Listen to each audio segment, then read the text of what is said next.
বাবার হাত ধরেই মাঠে প্রবেশ করে সেই ম্যাচে দুর্দান্ত হ্যাটট্রিক করলেন মেসি পুত্র থিয়াগো মেসি।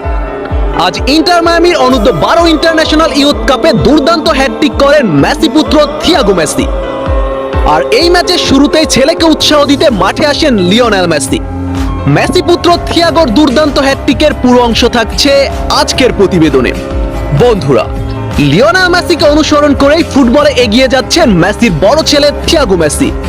মাঠে বাবার মতোই ক্যারিসমেটিক পারফরমেন্স করে আলোচনায় এসেছে বহুবার। তবে আজ নিজের প্রথম প্রতিযোগিতামূলক টুর্নামেন্টে দুর্দান্ত হ্যাটট্রিক করলেন মেসি পুত্র থিয়াগো। আজ ভোরে ইন্টারন্যাশনাল ইয়ুথ টুর্নামেন্টে অনূর্ধ্ব 12 টিমের জার্সিতে দুর্দান্ত হ্যাটট্রিক করেন মেসির বড় ছেলে থিয়াগো মেসি। তবে অবাক করার বিষয়, ছেলেকে উৎসাহিত করতে এই ম্যাচে মাঠে উপস্থিত ছিলেন লিওনেল মেসি। ম্যাচ শুরুর আগে ছেলের হাত ধরেই মাঠে আসেন মেসি।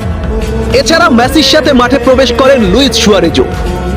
বন্ধুরা, তবে ম্যাচ শুরুর আগে দুই দলের খেলোয়াড়দের উদ্দেশ্যে সুন্দর একটি বক্তব্য রাখেন লিওনেল মেসি। মেসি সবাইকে জানান বিভিন্ন প্রতিকূলতার মধ্যে তার ফুটবলার হয়ে ওঠার গল্প এবং প্রতিটি খুদে ফুটবলারকে স্বপ্ন দেখান বিশ্বসেরা ফুটবলার হয়ে ওঠার জন্য। আর এই ম্যাচেই পিতাকে অবাক করে দিয়ে দুর্দান্ত হ্যাটট্রিক করেন মেসি পুত্র থিয়াগো। বন্ধুরা, আপনারা অনেকেই জানেন মেসির মতো 10 নম্বর জার্সি গায়ে জড়িয়ে মাঠে নামেন থিয়াগো মেসি এবং দলের ক্যাপ্টেন্সির দায়িত্ব পালন করেন তিনি।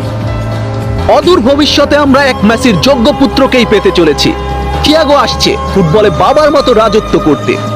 বন্ধুরা, আপনাদের কি মনে হয়, মেসি পুত্র থিয়াগো কি পারবে লিওনেল মেসির লেগাসিকে ধরে রেখে বিশ্বসেরা ফুটবলার হয়ে উঠতে? কমেন্ট বক্সে আপনাদের মতামতটি লিখুন। আর হ্যাঁ, আর্জেন্টিনা ফুটবল রিলেটেড নিত্য নতুন সকল আপডেট পেতে আমার চ্যানেলটি সাবস্ক্রাইব করে পাশে থাকুন। ধন্যবাদ।